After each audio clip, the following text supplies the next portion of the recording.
All right, everybody, welcome back. We're going to do another episode with our good friend Gigi today. It's going to be a fun conversation. Gigi has been through a journey and a half, just as most of us have been, but we're excited to just talk a little bit about the things she's done, what she's working on and transitioning into now, possibly. There's a lot of different things changing for many of us, as we were just kind of talking earlier. I was saying how much that my journey has even changed in my 2 years that I've only been in my business. So things change quickly and the earth is changing quickly. And so it's one of those riding the waves is the best way to go with this.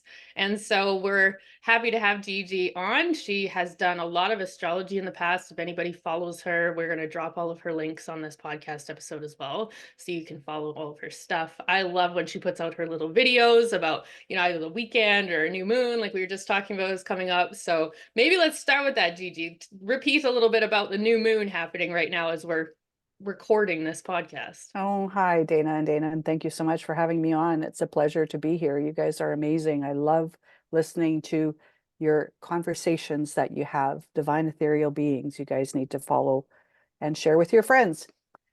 Today is the new moon in Gemini, and it's a very special new moon because we have a very tight cluster of many planets in Gemini in a very short space. So we have Jupiter, it makes everything bigger. It's right next to Mercury, which is our thoughts, our communication, how we express ourselves, what we write, what we type. And Jupiter makes everything bigger. So lots of information moving fast. It's like the microprocessor on steroids right now. We have the sun and the moon, which are conjunct, which is always a new beginning. It's the dark moon, which means there's no light on the seed that's being planted, which is normal. So some people might feel a little fragmented, like it's too much information. Things are moving really fast because Mercury moves fast here, there, up, down, everywhere. And on top of that, Venus is right next to the sun. So we're being asked to reassess our values about what it is that we believe.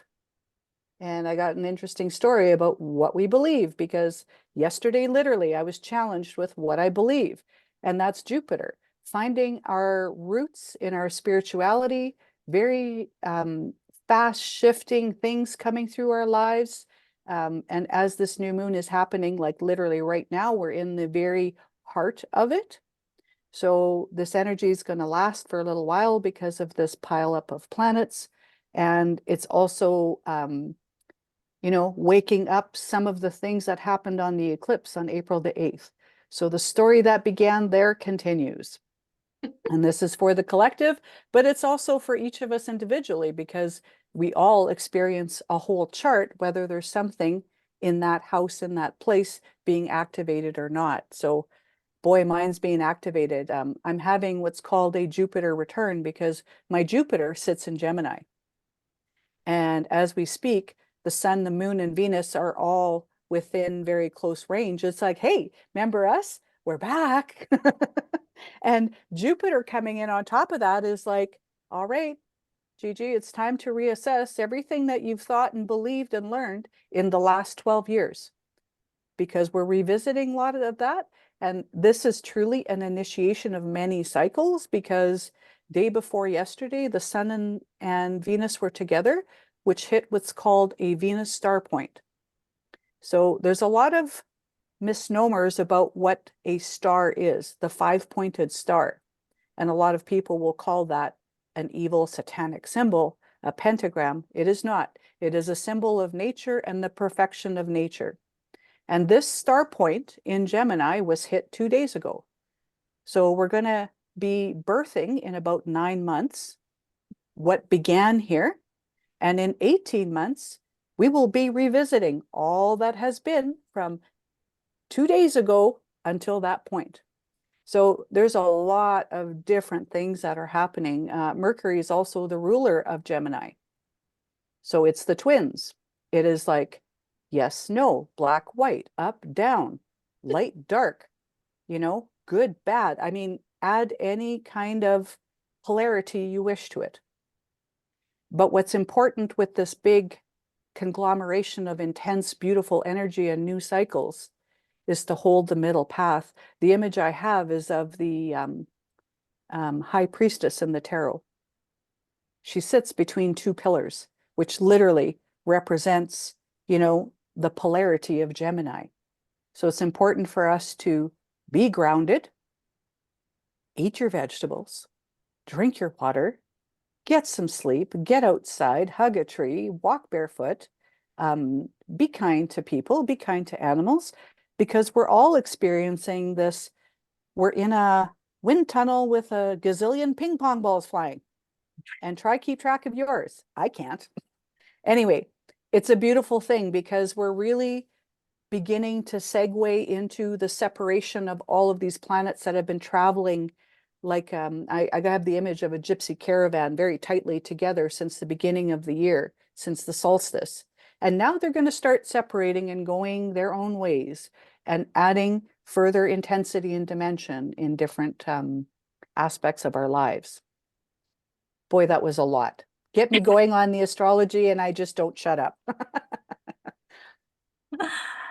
It's all good. It's all good. So yeah, I mean, I think that's a good segue into kind of we were discussing earlier, talking more about I don't know if you want to speak more into your journey and kind of the shifts and changes and how once what the information that we held as truth for ourselves previously is probably not the same game of truth that we're holding now for ourselves and how that's shifting and moving all across the board. Yeah. So this year, I undertook a 40-day preparation to go into Mexico to participate in moon dance, which is a women's ceremony with the crescent moon. So on Sunday would be the crescent moon. So it's a little bit of an anniversary point coming for me in terms of all of these things coming together. And these 40 days were really important in really becoming still and being available for whatever messages, information, vibrations, old things that were coming up, because Pluto has been playing an important part in all of our lives, digging up secrets, creating more intensity, creating more awareness of there's a lot of things moving in the background that is not so background anymore.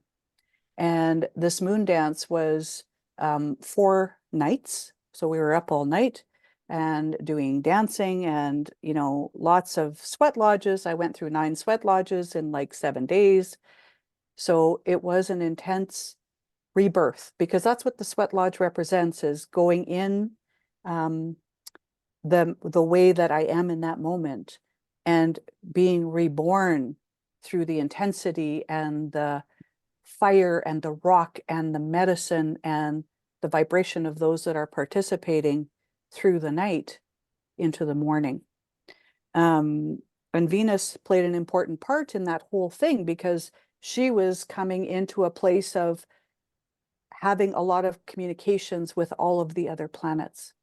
So we are literally reassessing our values, and I absolutely reassessed most of mine. I would say that I went through a process of dissolving. It was like the butterfly in the cocoon, right? That's Like he goes from a caterpillar into goo and then comes out something else. exactly. And you know, Dayna, I'm glad that you brought that up, because I learned something not that long ago about that process. The caterpillar holds, and this is important for all of us with what we're walking through, holds in its DNA both the caterpillar and the goo stage, and coming out as the butterfly. And when it goes into that chrysalis, the DNA of the caterpillar dissolves, activating the butterfly. So it's that transition point. But it is an intentional process of nature that this activation of those inert parts of DNA are being applied. And I literally experienced that. And, you know, in the last year, I have been seeing more of the codons of the DNA in the charts I've been reading, and how different portions of them are being activated. So, you know, all of us talk about past lives and different things that are happening, and those codons of DNA carry through, both energetically and physically. And there is no limit to the extent that that carries in now. So I've had parts of my codon activated, and the parts that are no longer required are being composted. So I came home from Mexico right after my birthday, and the timing of all this was really important because in every house of the astrology, we go through different phases. And the last phase of the chart, which is the 12th house, is that spiritual underpinning and that excavation from the unconscious to the subconscious. And it truly has been a process of the subconscious being awakened and continuing to activate those codons even into today. It was powerful, and it is divinely timed with the chart. We have frequencies that express at very particular times. So my chart expressed to its potential by me choosing to follow those activations with free will and allowing the unknown to become at least a foggy, visible figure in the distance, whatever you want to call it, you know? I like the fact that you expressed it like that, though, G, because I think that a lot of people think that when it comes to charts and astrology and like, because it's written in the stars, that's the way it's going to be. When really we always know there's two sides of that coin. You still have to accept pieces of it. Yes. You still have to say yes to certain things, even if someone tells you it's there or what could happen or these are the possibilities, doesn't mean it's actually going to happen, because if you're not in a place to say yes to it from a free will of choice, it's not going to likely come into play in the same way. So I remember when you did my chart, I say our because me and my brother, being twins, but that was Yes. the most fascinating thing for me, though, is being able to see literally both sides of that coin and how both of us stand on either side of it right now. Yes. So Yes. it's a very interesting dynamic, but it goes to say you have to still choose the things, you still have to have the courage in some ways and trust and surrender enough to actually say yes to the very specific things that might be showing up for one. Yes. And the surrender is the key word to my whole journey this year, is choosing to lay my protective armor down, at least what I felt like was protective armor, and allowing myself to be in surrender and in vulnerability from this space to be able to observe and receive the information that was available. And it's true. We all have a very high potential encoded in both our DNA and our charts. To me, they're one and the same. It's just a 2D expression of that moment that you were born.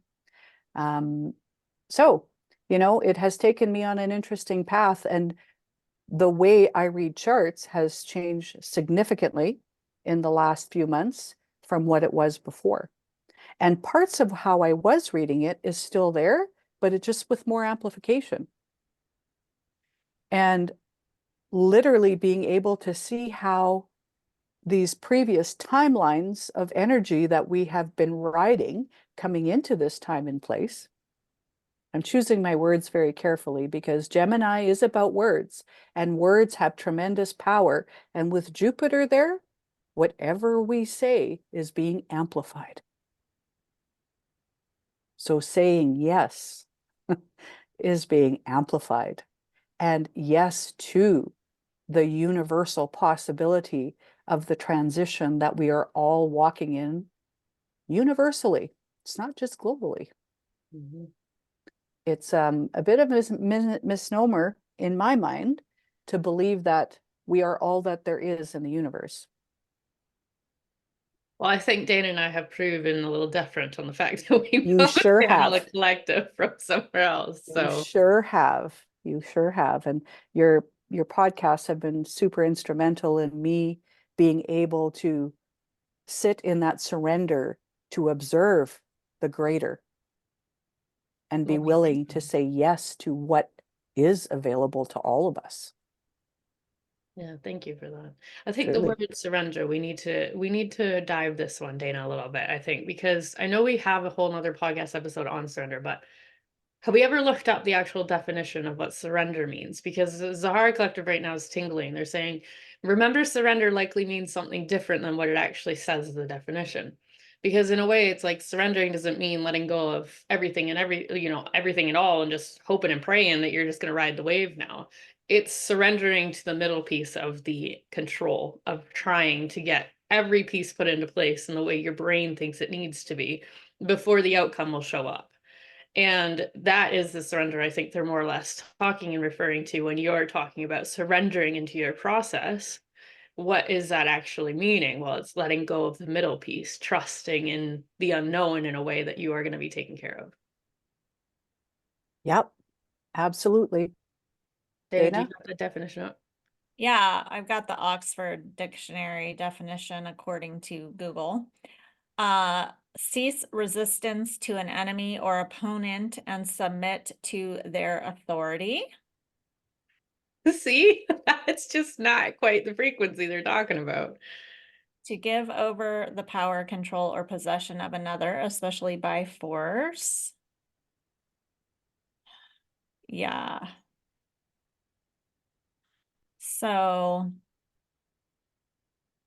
yeah, what does that bring up for you when we talk about the Oxford Dictionary definition?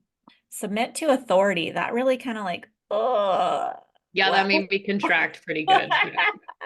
What authority are we talking about here? I guess that's the free will portion. Like, what are you surrendering to? Right? Exactly. And I think the Zahara Collective, like the way they said it to me when Gigi was talking, I think that's why they kind of wanted to bring this up because it's not that kind of surrender that they're talking about. That has been rewritten by people to be very manipulative to a very certain extent, obviously, for their own power and their own good. And again, they're referring kind of back to this patriarchal structure that's been on Earth for a long time. But this is parts of that, like Gigi's talking about, how words are so powerful. You feel into some of the frequencies. That's why so many people contract when someone says surrender. Just surrender into the process. A lot of people are like, what the fuck, man? No. Like we don't feel like we want to because it was so pushed on us, on most of us throughout different lives, even here on earth as well. So, surrender never felt good to use as a word. So when some people are hearing, well, what the hell do you mean about surrender? It doesn't feel good when you're tapping into that word particularly. So I thought that was an interesting twist a little bit that they kind of threw in there and said, look it up, look it up. Yeah, totally. So, Go ahead. no, sorry, you go ahead, Dana. I had nothing. I'll tell you. Okay. So in what came to me when you said that, and Dana, you were looking it up, there's two words, sur, S-U-R, which is in French, atop, sur, on top, and render. And when you look at the Latin origin of render, it's dare. So dare, I dare you. Okay. And render is to create a decision. So Which makes so much more sense when you actually think about the frequency that they're talking about, yes. So I am atop. I am choosing to create my own decision. And it has nothing to do with power externally. It's all here. But interesting about the etymology and the words. I was listening to something yesterday that talked about the origins of words. And so in World War I, soldiers had shell shock. In World War II, it changed to something else. In in the Korean War, it changed to something else. And now it's post-traumatic stress disorder. So our words no longer speak truth. They are being softened to create less resistance. And to almost make choose, it more confusing. it is more confusing. It is more confusing. And people don't understand that they are softening their will to give power to someone else. That's basically what surrender in the dictionary to me is, as we are speaking of it. Yeah, it's really interesting because this kind of began earlier this week with the definition of patience. If you've ever looked up the definition of patience, okay? So it is the capacity to accept or tolerate delay, trouble, or suffering without getting angry or upset. And we've been told patience is a virtue. We are no longer using patience in our vocabulary. We are No. floating in the flow. And yeah, it's really interesting. There are some people out there who would suggest that the English language as it exists now is the language of the matrix, and that there It is a is. reason why it's called spelling and Yes. cursive writing. So, you know, I mean, these are really the nuances that create the reality that most individuals are so unconscious of, right? Yes. Like just start looking up the roots of the words like you were doing with surrender and looking up even the general definition on Google. It will blow your mind nearly every time. Yes. Yes, it will. And I think people would be quite upset if they really understood the words that they were speaking. So in the surrender part of this trip that I had, the softening that I'm speaking of, I came to a very drastic observance of how I have been building layers to avoid contraction. So in essence, I was softening, less able to find my resilient zone. And that was upsetting to me because I have chosen to surrender my power because of very, very difficult circumstances that I have experienced in my life through people wielding spells through words to create me being in a state of being inert, meaning incapacitated, not effective, you know, whatever it may be. And so this trip that I took at all of these 40 days leading to it, and still today, I continue to dissolve the layers that created this softening. And it's not a good softening, it's a intolerance to challenge, to free will, to capacity, to authenticity, to expression of my divine being.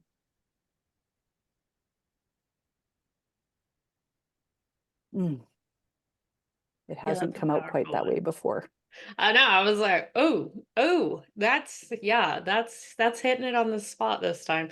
And I think, again, this is not a typical journey that, I know all three of us have been through some serious, powerful journeys, but it's not to say everybody needs to do this necessarily for yourself, but to understand that if you want to see some massive change in your life or to really start to discover who you are or what you want here, it is one of the best and most powerful ways of doing it, but it's not called a warrior's journey for nothing. It does take a lot of trust. It takes a lot of courage. And the moment where, it's kind of like I've been watching this show where they strand these regular people on this island and expect them to just see if they can survive, right? It's almost like kind of like that feeling. You get stripped down into absolutely nothing to where you are a point of like so uncomfortable that, the tears are rolling, the swears are coming out. You're trying to get everything and do anything possible to get away from the situation. I remember in mine, I was literally trying to run out of the house I was in because I thought if I could literally run away from it, maybe it would leave me alone.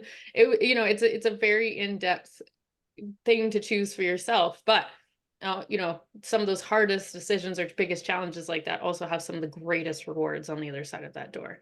but it is usually how one needs to learn how to surrender into a process of trust.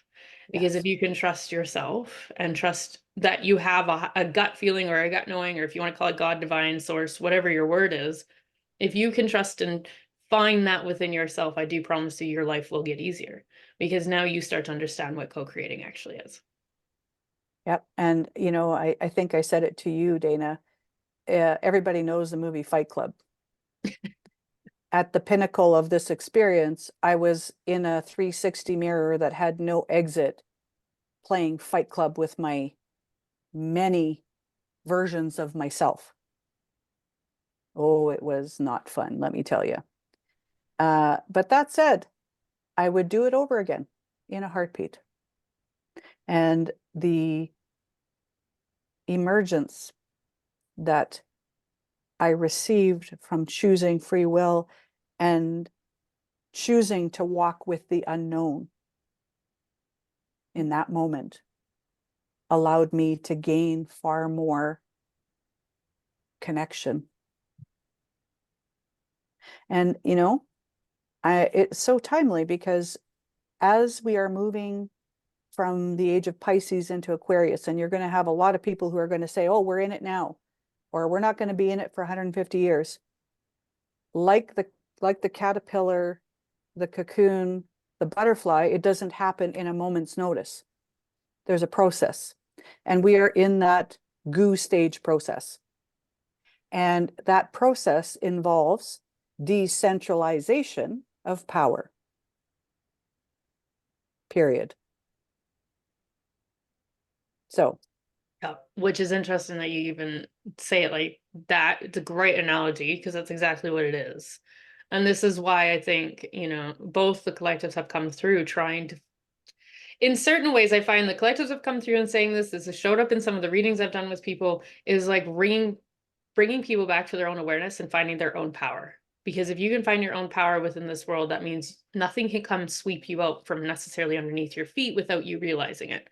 So there's all these timelines that have been shifting and jumping and all this massive shit that's been happening since that solar eclipse. And a lot of things is in the goo moment. And that is so fucking true right now, because for us to nail down even your own timeline right now, it takes a little bit of work every single day. Every single day I get up, I revisualize all the things that I know are going to happen or I'm having happen, or these things that I want in my life to ground me into that timeline. And then yet you can go out in public and almost get swept by a fucking wave of someone else's emotion or resistance and think, what in the fuck is going on today? And by the time you come back home again, you're feeling like, did I even do that this morning? Where the hell is my time gone? You know, it's all these weird conflictions happening, and that is the goo. We are in the cocoon right now of Earth, and the goo is flying. And that's the thing about it, though. And, you know, they just gave me a really great analogy. They're like, everybody get out your needle and thread and stitch yourself to the wall where you want to be. And we promise you from there, everything, when it starts to solidify, you will be exactly where you want to be. But now is the time of creation. And I think you've kind of hit on that, is pick what you want, plant your seeds now and start watering them. So by the time we solidify into our beautiful butterfly, which they are referring to as the new earth, then by that point, you're going to know exactly where you're standing. Are you standing in a place of higher vibrational state of being where you want to be? Or are you still in resistance and fighting your own shadow, or fighting the air, you know, because that's what they've been explaining it as, because we're only ever going to fight with ourselves.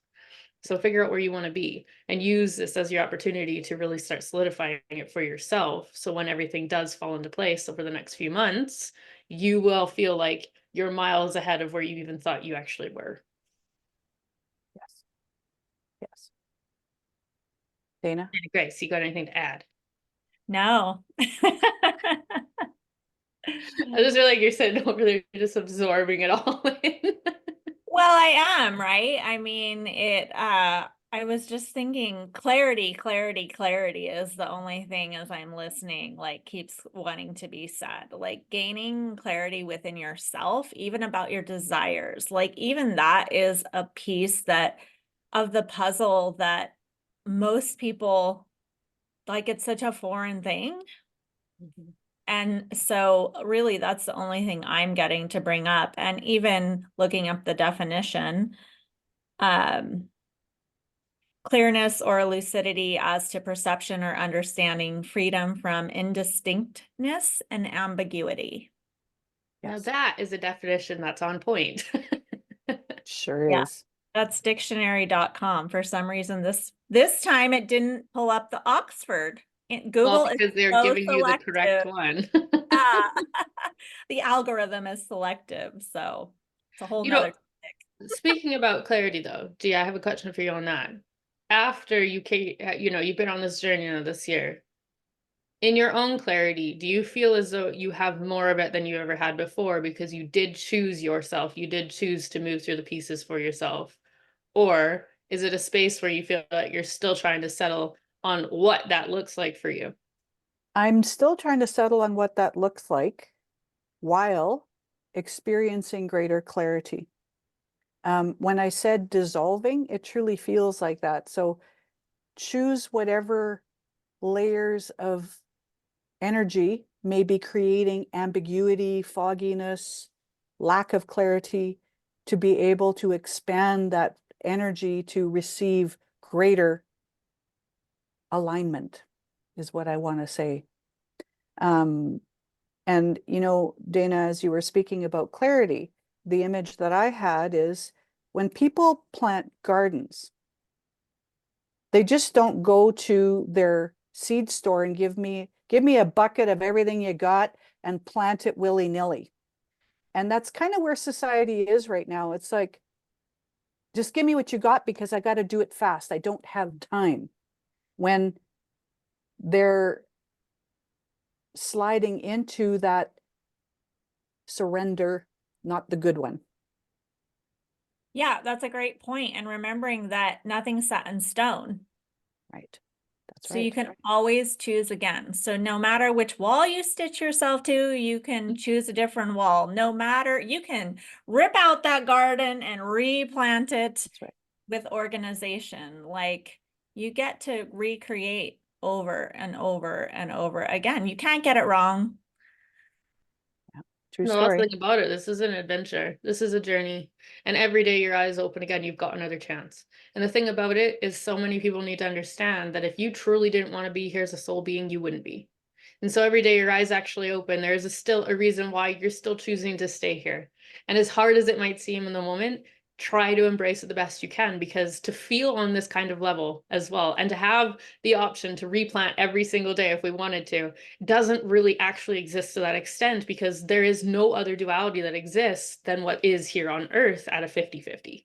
So it's hard to sometimes embrace that piece of it. But if you're like, I can't do it for myself, think on a larger level then. Choose to see it from a larger picture until you start to feel more comfortable with saying, okay, I've really got some fucking weeds in the back corner that I've been avoiding. I'm going to go pull those bad boys out now because I want to plant something better for myself. Or Yeah. again, if you can't do it for yourself, do it for the collective. Is there something you feel better about? Okay, if I can better my piece on this or have a better understanding, does that mean I can help more people? Because again, it's like the collective as a oneness. That's what we are in a cocoon together right now. Yes, we're in the group as one right now, but it doesn't mean that there isn't already others starting to build some pretty cool structures that you can use as inspiration, I guess, in some ways for yourself to do exactly the same. And, truly the best form of empowerment and inspiration is to just see someone planting a seed and go, I could do that. You don't need everything. Just go ahead and plant a seed. And, our intentions are like seeds. Envision what that hologram, because a real seed holds a hologram. It holds the potential of what it can get to, but it must be nurtured. It must be watered, taken care of. It's like our own beings, our own hearts need to be taken care of and nurtured. And the weeds, the thorns need to be plucked out so that we can make more space for that frequency to move through with more ease. The chart is so literal in many ways with these frequencies, and that's what I'm seeing with more amplification, is how the vibrations of each of these beings, and they're a few of the innumerable that is in the universe that we're aware of, that express in this sphere of vibration that we live on.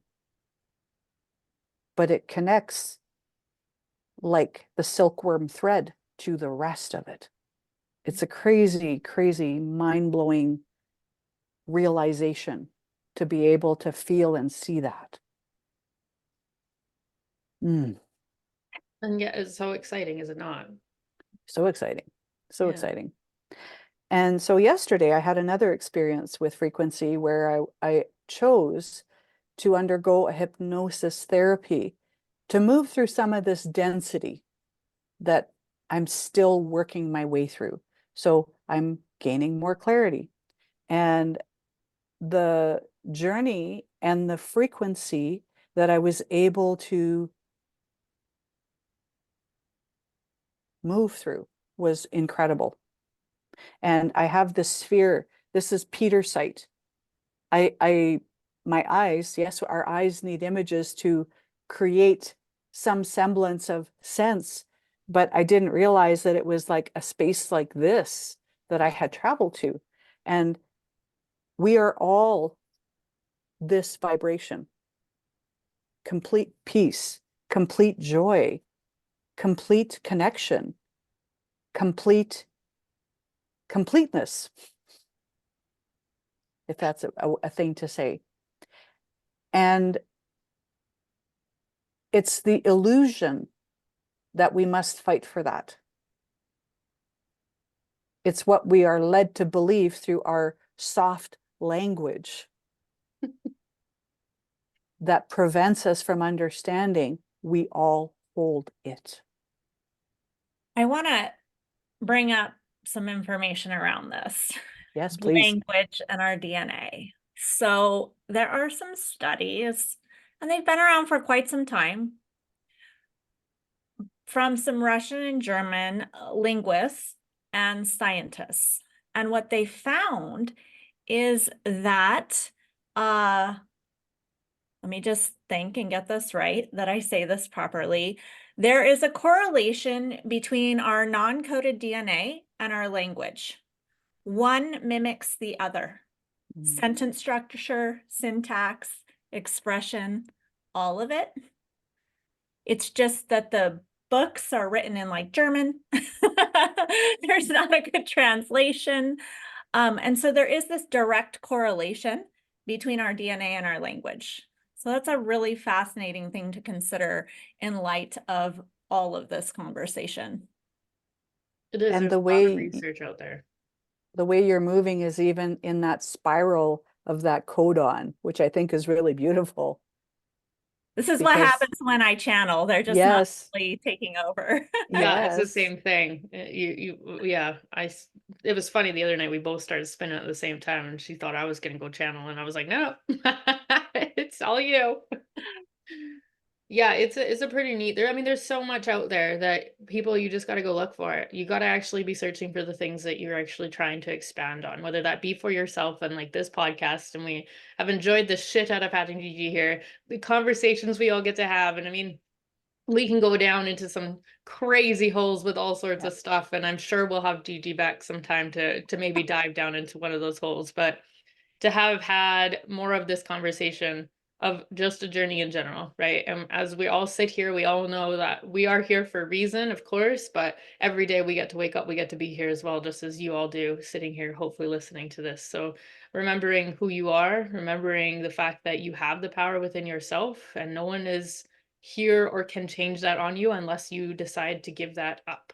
So by choosing yourself first actually helps the entire collective raise its vibration. So I think today with hearing about more Gigi's journey and talking about how language is such a big part of, our expression of frequency right now and how much more important it feels like even to me lately, I feel like words have just gotten even more powerful because of the frequency changes that have happened.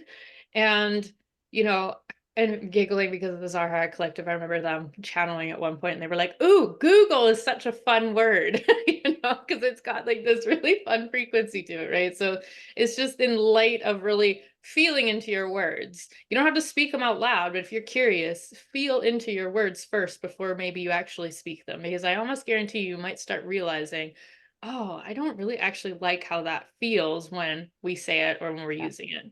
So even becoming mindful of those small things can make big changes in your external factors of your life as well. So And looking I up the definition of words, like if you yeah. don't know, because that's even part of how my journey began 8 to 10 years ago, was literally going, I don't think I really know what this word means. And holy heck, I did not. Well, and there's people who use words as power, and Mhm. then there's words who use words powerfully. Yeah. And you know, Dayna, when you were talking about Google, we all have our own Google. We Yeah. don't need this Google as much as we believe we do. Yeah. that is the ego, my friends. If you feel Yes, as though you need to extract that information from somebody else or something else, that is just simply the ego. But that is a whole nother topic that we will it is. likely It is.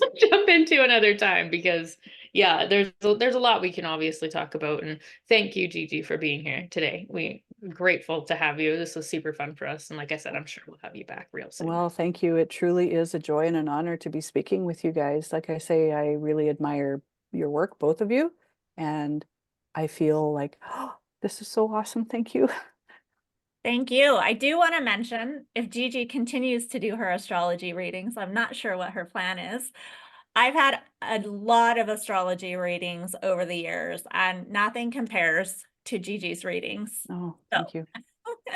Yeah, I mean, Gigi, I know we've talked about a few different things that might be coming for you in the future, but I think the aspect of astrology is probably never going to necessarily go away because it is such a strong tool that you can use in so many different directions. So I think that's the thing I love about Gigi as well, is her readings are always very particular. If you've got very specific questions you want to know about and let her dive down that hole, she will go as far and take it as far as she needs to, which is fantastic because it gets you information that, like, everybody's different for a reason, but Gigi's not just an astrologer. She's an incredible intuitive and an incredible psychic being that works with some pretty amazing beings herself. So if you guys are interested in doing that while she's still got it on the table, please, I'm going to leave all of her information in the details of this episode. So all of her links, her social media, and if you've got a booking link possibly that we can put in there. And if it changes, we'll change it with you while Thank you. you Thank you. continue on your journey. It's truly a joy. Like every correspondence, if you think about that word, everything corresponds. And astrology is one of those tools that can bring correspondence. So thank you both so much. Thank you, Dee. thank you.